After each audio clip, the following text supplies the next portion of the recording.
ठीक है, आज हम पढ़ेंगे gravitation. So this is a very important topic S class 9th और क्लास 11th दोनों ही क्लास में इसका बड़ा ही महत्व है ग्रेविटेशन का, ठीक है। सो सेकेंड चैप्टर हमने पढ़ा हुआ था लॉज ऑफ मोशन, पढ़ा है सभी ने? अच्छा, so there we are seeing 3 laws, first law, second law and third law of motion. So the first law of motion state that if anybody is moving, ठीक है, any object is moving in a straight line, it will remain moving in a straight line without applying any external force on it. Okay, so according to first law of motion, if this is a body, suppose this is a body, अगर ये move कर रहा है तो ये एक straight line में ही move करेगा। ये हमने पढ़ा था पिछले चैप्टर के अंदर, ठीक है। If this is moving in a straight line it will keeps moving in a straight line, ठीक है, until and unless applying external force on it. Okay, so gravitation, this is a very basic topic in class 9th.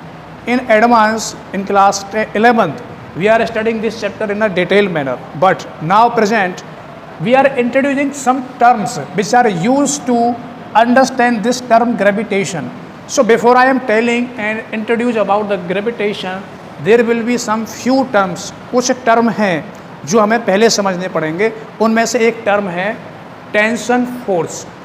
Tension force का मतलब क्या है? Tension को सुन के ऐसा लग रहा है जैसे कोई ये बायोलॉजी का टर्म हो कि मतलब बीमारी लग गई है, टेंशन लग गया है। This is a physics term, physical term. तो जो बायोलॉजी में आप पढ़ते हो ना टेंशन, वो भी यहीं से आया है। टेंशन का मतलब क्या होता है एक्चुअली में? अगर इसको मैं हिंदी में इसका मीनिंग लिखूँ तो तनाव, ठीक है, ये तनाव या फिर खिंचाव, ये भी कोई फोर्स होता है? हाँ भाई, ये भी फोर्स होता है। आपने सुना होगा सर मैं बहुत टेंशन में हूँ आज। तो टेंशन में जब होते हैं तो कोई काम नहीं कर पाते, है ना। बड़े ही सुबह से शाम हो गई, कोई भी काम नहीं हुआ, और लेकिन दिखने में क्या लग रहा है कि टेंशन कहाँ पर है? तो टेंशन मतलब बॉडी के अंदर है, ठीक है, दिखाई दे रहा है? नहीं दे रहा। तो फिर ये कैसी फोर्स है? मतलब if I am in tension, अगर मैं मॉर्निंग से टेंशन में हूँ इवनिंग तक, तो कोई मुझे देख के बता सकता है? भले ही मैं हंस रहा हूँ, ठीक है, बाहर से तुम्हें लगेगा हाँ हंस तो रहे हो सर आप तो ठीक हो, लेकिन अंदर क्या चल रहा है, आपकी बॉडी में क्या चल रहा है, ठीक है। There is a term called depression. जो डिप्रेशन होता है वो इस टेंशन से ही लिंक है, ठीक है। सो टेंशन एक फोर्स है, उसके बारे में हम पढ़ेंगे। तो first of all I define what do you mean by the tension force. Tension force, it is an force between intermolecular atoms. It is a force between intermolecular atoms या फिर बॉडी या object. And what do you mean by this? इसको समझना हमें कि intermolecular items का मतलब क्या है। I can explain it with the example. Suppose ये हमारे पास में एक स्ट्रिंग है। यू नो स्ट्रिंग क्या होता है? धागा, रस्सी, ठीक है। तो समझ के चलो ये एक धागा बांध रखा है मैंने, और ये एक क्लैंप है, ठीक है, जिससे भी हमारी रस्सी बंधी हुई है। ये जो रस्सी है, जो स्ट्रिंग है, स्ट्रिंग किससे बनी है बेटा? हमने पढ़ा है everything is made up of atom, particle, molecule, ठीक है। सारी चीज़ किससे बनी है? एटम से बनी हुई है, मॉलिक्यूल से बनी है। तो ये जो माइक है यहाँ पर जो रस्सी की तरह है, ये भी किससे बना हुआ है? एटम से बना हुआ है, ठीक। तो ये रस्सी है, इसके अंदर क्या है? छोटे छोटे एटम्स होंगे, मॉलिक्यूल होंगे कि नहीं होंगे, ठीक है। सो दीज आर एटम्स और मॉलिक्यूल्स। क्या ये हमको दिखाई देते हैं? नहीं। क्यों? क्योंकि they are very microscopic level things. इसको अगर आपको ऑब्जर्व करना है, देखना है, so we need a device and this is called electron microscope, ठीक है, जिससे हम इसको ऑब्जर्व कर सकते हैं। ओके, तो हमें केवल इसको समझना है कि इसका मतलब क्या है। सपोज करो कि मैंने एक इसके एंड पे इसको मैं पकड़ के खींच रहा हूँ, ठीक है, इसको मैं पकड़ के क्या कर रहा हूँ? खींच रहा हूँ। तो ये वाली फोर्स कौन सी फोर्स कहलाएगी? अप्लाइड फोर्स कहलाएगी। अगर आप एक धागे को पकड़ के ऐसे खींचते हो तो उसे क्या बोलते हैं? Applied force. हमने ये पिछले चैप्टर में देखा था, ठीक है।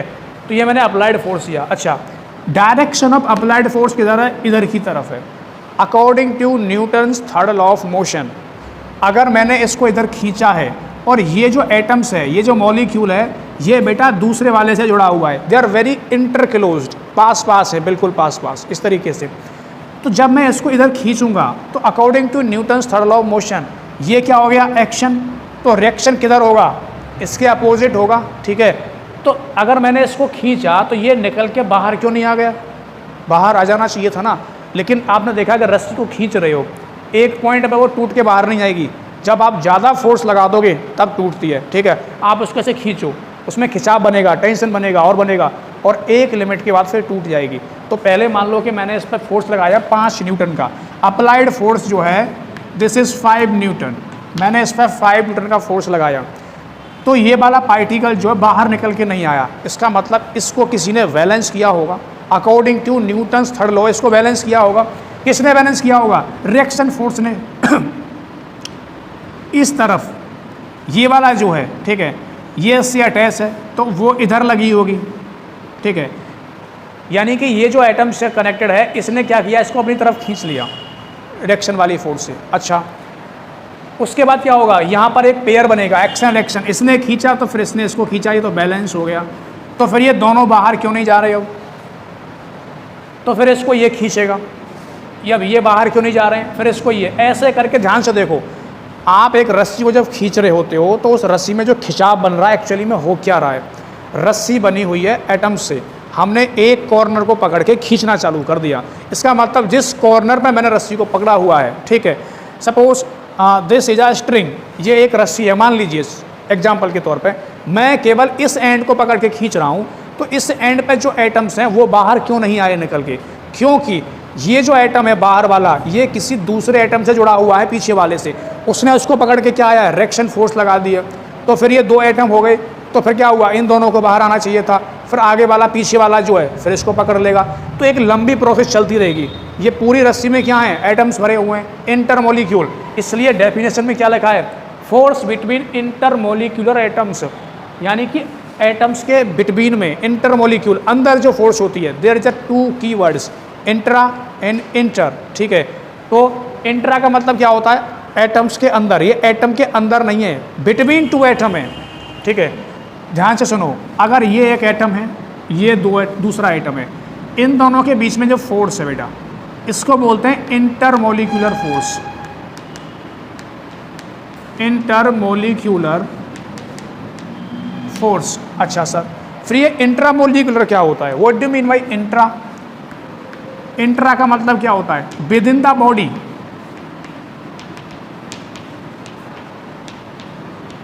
ये बॉडी के अंदर है, मतलब ये एटम के अंदर होती फोर्स, तो इसको इंट्रा बोलते हैं, ठीक है। और इंटर जो शब्द आता है मतलब कि 2 ऑब्जेक्ट के बीच में आता है, तो दोनों ही क्या है, मॉलिक्यूल हैं, ठीक है, दोनों के बीच में फोर्स है तो इंटर बोलेंगे। अगर इसके अंदर कोई फोर्स होती तो उसको हम क्या बोलते हैं, इंट्रा, ठीक है। तो यहाँ पे इंट्रा शब्द नहीं है, इंटर मॉलिक्यूल मतलब 2 एटम्स के बीच में फोर्स लग रही है, तनाव बन रहा है, ठीक है। अच्छा, अब ये इसको मैं खींच रहा हूँ, तो जरा ध्यान से देखिए, ये डायरेक्शन हो गया अप्लाइड फोर्स का, तो टेंशन फोर्स का डायरेक्शन क्या होगा, इसके अपोजिट होगा कि नहीं होगा, ठीक है। तो यहाँ पर जो डायरेक्शन होगा ना टेंशन फोर्स का, इस एंड पे ये होगा अप्लाइड फोर्स के, यहाँ पे टी को मतलब मैं टेंशन लिख रहा हूँ, ओके सर। अब हम यहाँ पर आ गए इस वाले मॉलिक्यूल पे, लास्ट वाले पे। अब ये किधर खींचेगा, इधर की तरफ जाएगा, इसके बाद तो कोई मॉलिक्यूल है नहीं, अब ये लास्ट था, मतलब यहाँ पर रस्सी जुड़ी हुई है इस पोल से, तो इस मॉलिक्यूल को किसने जोड़ रखा है, इस पोल से, जहाँ पर बंधी हुई है रस्सी, ठीक है ना, जिस पर तार आपने बांध रखा है। तो यहाँ पर क्या है, इधर जो फोर्स है इन दिस डायरेक्शन, ये इधर जाना चाहती है, ध्यान से देखो, हम इसको किधर खींच रहे हैं, इधर खींच रहे हैं, किधर खींच रहे हैं। अगर मैं आपसे बात करूं इस पॉइंट पे, तो मैंने इसको इधर खींचा और टेंशन फोर्स लग गया इधर, यही तो है, ठीक है। और धीरे धीरे करके मैं यहाँ इस पॉइंट पे पहुँच गया। इस पॉइंट पे पहुँचने के बाद ध्यान से देखो, अब इसके आगे कोई एटम नहीं बचा है, तो ये वाला जो एटम है ना, इस वाले एटम को क्या करेगा, इधर खींचेगा अपनी तरफ, तभी तो काउंटर करेगा इसको, ये खींचेगा इधर, इस वाले को किधर खींचेगा, ये इधर खींचेगा।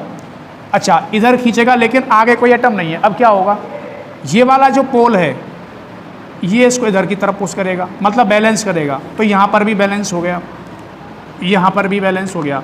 अब ये खिंचाव बन गया, लेकिन इसकी एक लिमिट है। देखो मैं समझ रहा हूँ, थोड़ी सी आपको लग रही होगी, लेकिन इसको समझ जाओगे। ये जो चैप्टर है ना, इसमें इसका यूज है। आप बोलेंगे सर आपने ग्रेविटेशन का नाम रख करके हमें टेंशन पढ़ा दी और टेंशन बढ़ा दी हमारी, ठीक है। ये टेंशन क्या है? एक्चुअलिटी में आप जब ग्रेविटेशन को पढ़ोगे तो आपको यहाँ पर रट्टा लगाया जाएगा। ग्रेविटेशन का मतलब ये होता है अट्रैक्शन बिटवीन टू बॉडीज़ फलाना। हम ये जानेंगे कि ग्रेविटेशन बनी कैसे, ग्रेविटेशन भी जो है फोर्स है ना, वो आई कहाँ से, उसका रीजन जो है ये फोर्स बताएगी तुम्हें, टेंशन वाली फोर्स जो है, ठीक है। तो यहाँ पर खिंचाव बन रहा है, तो इस एंड पे और इस एंड पे दोनों तरफ क्या हो गया, आपको टेंशन के डायरेक्शन दिख रहे हैं, ठीक है। अच्छा, मैं आपसे एक चीज़ पूछना चाहता हूँ, इतने सारे जो मॉलिक्यूल्स हैं ये एक दूसरे को खींच रहे हैं, यहाँ पे ये उधर खींच रहा है, इधर खींच रहा है। अगर मैंने अप्लाइड फोर्स 5 न्यूटन की लगाई थी तो टेंशन फोर्स भी कितने की लग रही होगी? According to Newton's law 5 newton की लग रही होगी। क्या मतलब ये 5 न्यूटन वाली फोर्स यहाँ पर है तो यहाँ पर 6 की होगी कि 5 की रहेगी? थ्रू आउट 5 की ही रहेगी, तभी तो बैलेंस होगा, ठीक है। So through out tension force is constant, ठीक है। Through out the strain string tension force is uniform या फिर कांस्टेंट, ठीक है। अच्छा, इसको ऑब्जर्व करने के लिए हम केवल एंड को चेक करते हैं, आपको अंदर नहीं जाना, केवल एंड को, ठीक है। So this is the definition. It is a force between intermolecular particle. You can write particle or atoms. ठीक है, मॉलिक्यूल्स के बीच में लगने वाली फोर्स को क्या बोला जाता है? टेंशन फोर्स बोला जाता है, ठीक है। अच्छा, तो ये तो हमने पढ़ लिया। इसका क्या यूज है? कोई यूज भी है इसका सर? हाँ भाई, यूज है इसका, ठीक है, तभी पढ़ा है हमने। अगर मैं आपसे बोलूँ बेटा दिस इज अ बॉडी, मतलब मान लीजिए कि मेरे पास में क्या है, सपोज ये मैं हूँ यहाँ पे, this is I am, and मैंने यहाँ पे क्या एक स्ट्रिंग ली और उससे एक पत्थर को बांध रखा है, स्टोन को बांध रखा है, दिस इज अ स्टोन,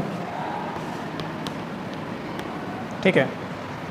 आपने देखा होगा, एक धागा लीजिए, एक धागे में पत्थर को बांध दीजिए, स्टोन को, और उसको ऐसे पकड़ के ऐसे घुमाइए, क्या होगा? किस टाइप का मोशन बनेगा? सर्कुलर मोशन बनेगा। तो मेरी उंगली यहाँ पर है, मैं ऐसे करके इसको ऐसे घुमा रहा हूँ, ठीक है। तो उंगली कहाँ पर है? यहीं रहेगी, ठीक है। ऐसे करके घूम रही है तो अच्छा, बोले सर तो ऐसे घूम रही है, क्या हो गया? So this is the string, length of string,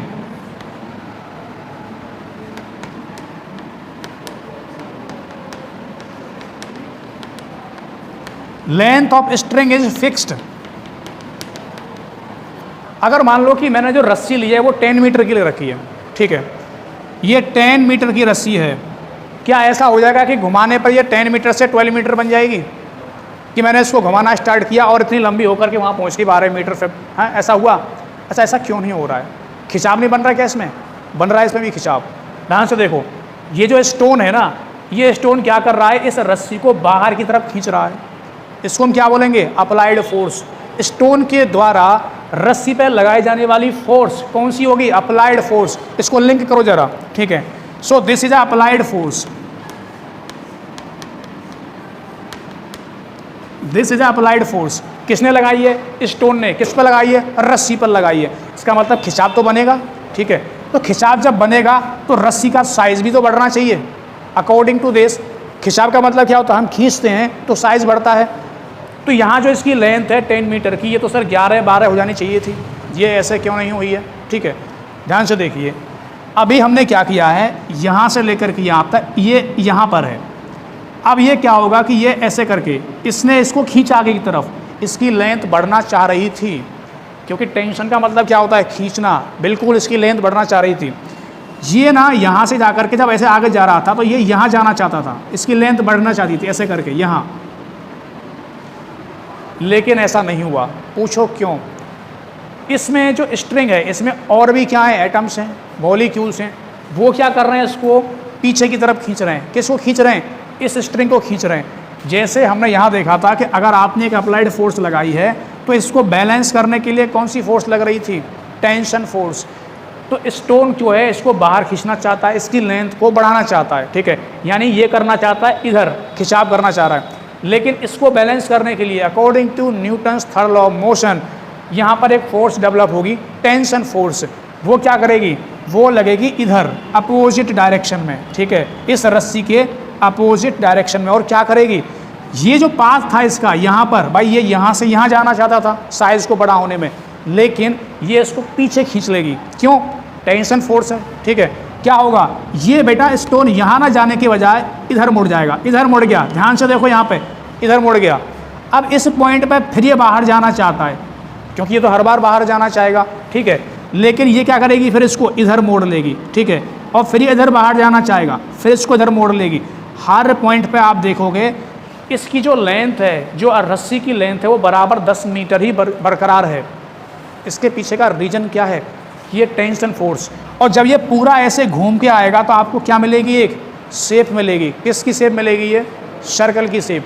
तो सर्कल की जो शेप मिल रही है उसके पीछे का लॉजिक क्या है, टेंशन फोर्स। टेंशन फोर्स क्या करती है, ये जो खिंचाव है इसको पीछे की तरफ लाती है। ये इधर था, ये कह रहा है कि मैं तो इधर जाना चाहता हूँ, बोला इधर, इसको मोड़ दिया। किसने मोड़ा, टेंशन फोर्स ने।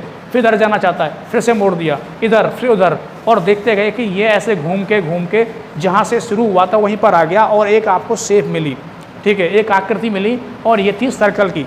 अच्छा, एक लॉजिक और, ये जो टेंशन फोर्स है इसका डायरेक्शन किधर है, टूवर्ड द सेंटर। ये जो फोर्स यहाँ पे लग रही है, ध्यान से देखो, इस प्लेस पे ये लग रही है इधर की तरफ, यहाँ पे इधर, इस पॉइंट पे इधर, इधर, ये डायरेक्शन किधर जा रहा है, टूवर्ड द सेंटर जा रहा है कि नहीं जा रहा, कहाँ जा रहा है ये, टूवर्ड द सेंटर। इसी फोर्स को एक नाम दिया जाता है, इस प्रॉपर्टी को नाम दिया जाता है सेंट्रीपिटल फोर्स, ठीक है। दिस प्रॉपर्टी, ठीक है, this property of tension force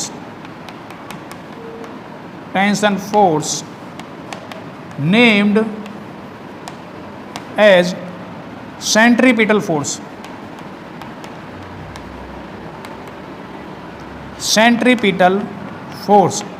अब ये सेंट्रीपिटल फोर्स क्या है, इसको कैसे डिफाइन करेंगे, अ force which is always act toward the centre. एक ऐसी फोर्स जो हमेशा सेंटर की तरफ लगती है, उसको क्या नाम दिया गया है, सेंट्रीपिटल। तो जरा ध्यान से देखो, इस फोर्स का डायरेक्शन ऑलवेज किधर जा रहा है, सेंटर की तरफ जा रहा है, ठीक है। So question can be ask, what do you mean by centripetal force, a force which always acts towards the center। इसको बोलते हैं सेंट्रीपिटल फोर्स। अच्छा, तो जब मैं एक स्टोन को घुमा रहा हूँ धागे पर ऐसे करके, तो स्टोन जो है क्या बना रहा है, एक सर्कल बना रहा है। ये सर्कल क्यों बना रहा है, इसके पीछे रीजन क्या है, सेंट्रीपिटल फोर्स। सेंट्रीपिटल फोर्स क्या कर रही है, मान लीजिए यहाँ पे धागा है, यहाँ पर अभी स्टोन है, ठीक है, और ये स्टोन ऐसे लंबा होना चाहता है, लेकिन इसने क्या किया, इस धागे में खिंचाव बन रहा है, ये इसको सेंटर की तरफ खींचती है। ये ऐसे जाना चाह रहा था, लेकिन इसने इसको ऐसे खींच लिया, ऐसे हर पॉइंट पे क्या कर रही है, यहाँ से यहाँ जाना चाह रहा था, इसने इसको यहाँ खींचा, फिर ये यहाँ जाना चाह रहा है, फिर इसको खींच के यहाँ लाई, और खींच के पूरे इसको ऐसे घुमा दिया।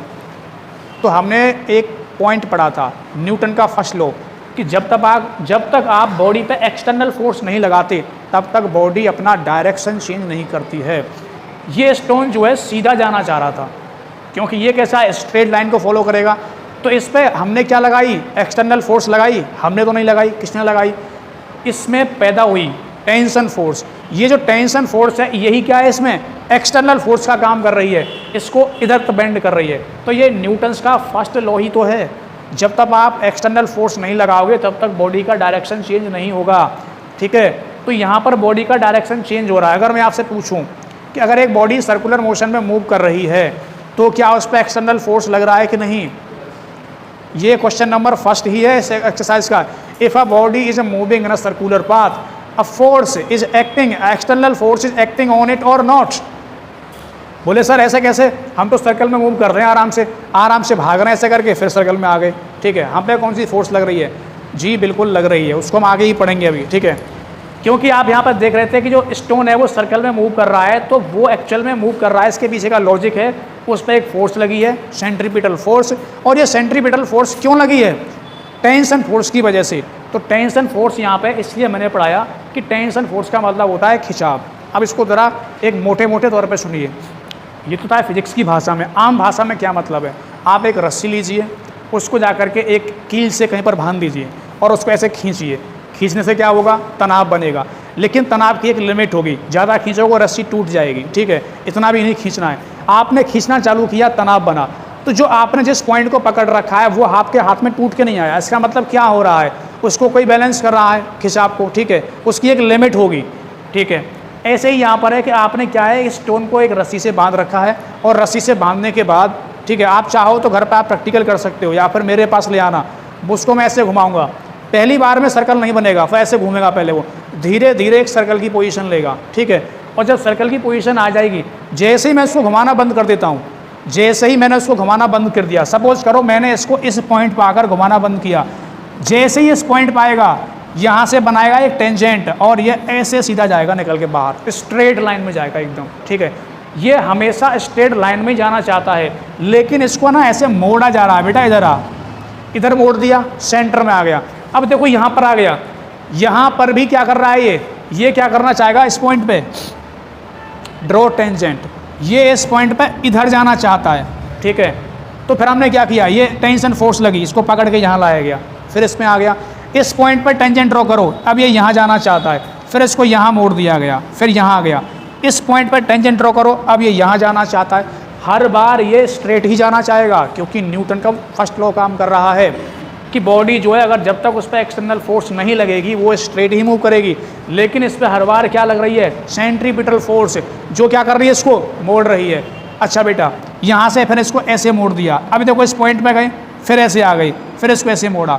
ईच एंड एवरी पॉइंट क्या है, ये कंटिन्यूसली क्या लग रहा है, इस पर फोर्स लग रहा है, और उसी फोर्स का नाम है सेंट्रीपिटल फोर्स। और यहाँ पे जो सेंट्रीपिटल फोर्स है उसका रीजन क्या है? Tension force. टेंशन फोर्स की वजह से तो क्या बन रहा है, ये खिंचाव बन रहा है। दूसरा क्वेश्चन, ये जो सर फोर्स लग रहा है इस पर, इसका कितना एंगल है, कितने एंगल पर लग रहा है ये? 90 डिग्री। कौन बताएगा इस बात को? ध्यान से सुने, अगर ये सर्कल है और मैंने यहाँ पे एक टेंजेंट बना दिया, if I am drawing the tangent, listen very carefully, ये आपका सेंटर है। सेंटर से अगर आप इस पर एक डिस्टेंस ड्रॉ करते हैं, एक परपेंडिकुलर, मतलब कोई भी डिस्टेंस डालते हैं टेंजेंट पे, पॉइंट ऑफ कांटेक्ट, ये ऑलवेज कितना एंगल बनाता है? 90 बनाएगा कि नहीं बनाएगा? अगर मैंने इस पॉइंट पे ड्रॉ किया, दिस इज अ टेंजेंट, यहाँ कितना एंगल बनेगा? ये सभी के सभी क्या हैं? टेंजेंट ही तो हैं। तो centripetal force always act perpendicular 90 degree पे। ठीक है, ये ऐसे था, ऐसे जाना चाह रहा है, फोर्स आई 90, सीधा कर दिया। अब ये ऐसे जाना चाह रहा था, फिर ऐसे कर दिया, ऐसे जा रहा है, फिर ऐसे मोड़ दिया, ऐसे मोड़ते मोड़ते 90 पे क्या बन गया? ये सर्कल बन गया। ठीक है, सपोज करो, हाँ, this is a particle, okay, suppose ये मूव कर रहा है। ठीक है, तो इसको मुझे सर्कल में मूव कराना है। अब ये क्या चाह रहा है कि इधर मूव करना चाह रहा है, तो हमने इसको ऐसे मूव कराया, यहाँ फोर्स लगाई, फिर क्या हुआ, फिर और फोर्स लगाई, फिर और फोर्स लगाई, फिर और फोर्स लगाई, और लगाते गए, क्या बन गया? पूरा एक चक्कर बन गया, एक सर्कल बना। ठीक है, तो इस चक्कर को बनाने के लिए क्या फोर्स लगानी पड़ रही है? लगानी पड़ रही है। उस फोर्स का नाम सेंट्रीपिटल फोर्स है। वो क्यों बन रही है? टेंशन फोर्स की वजह से बन रही है। उसका कितना एंगल है? 90 डिग्री। तो centripetal force always act perpendicular. ठीक है, तो इसको भी नोट करेंगे, centripetal force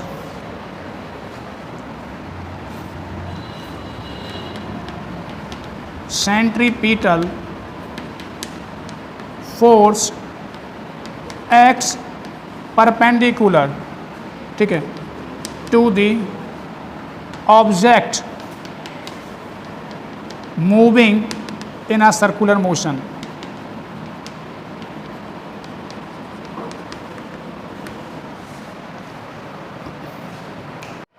now we are seeing the calculation of centripetal force.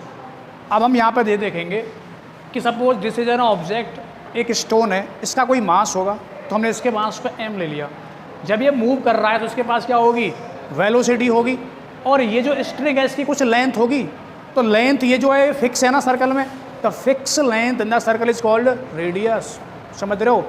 तो यहाँ से ये डिस्टेंस कितनी हो गई, रेडियस हो गई, ये इसका मास हो गया, ये होगी वेलोसिटी। अगर मुझे कैलकुलेट करना है कि इस पॉइंट पे, इस स्टोन पे कितनी सेंट्रीपिटल फोर्स लग रही है, उसका फॉर्मूला क्या होगा, force equal to mass into velocity square divide by radius.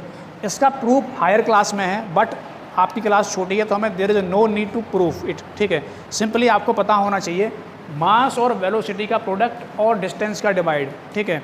अगर आप मास बढ़ाओगे तो क्या हो जाएगा, फोर्स बढ़ेगी, वेलोसिटी बढ़ा दोगे तो भी क्या हो जाएगी, फोर्स बढ़ेगी, और ये डिस्टेंस बढ़ाओगे तो क्या हो जाएगा, कम हो जाएगी, ठीक है। अगर आप इसकी रेडियस बढ़ा दोगे, यहाँ ले जाओगे, इसकी फोर्स क्या हो जाएगी, कम हो जाएगी।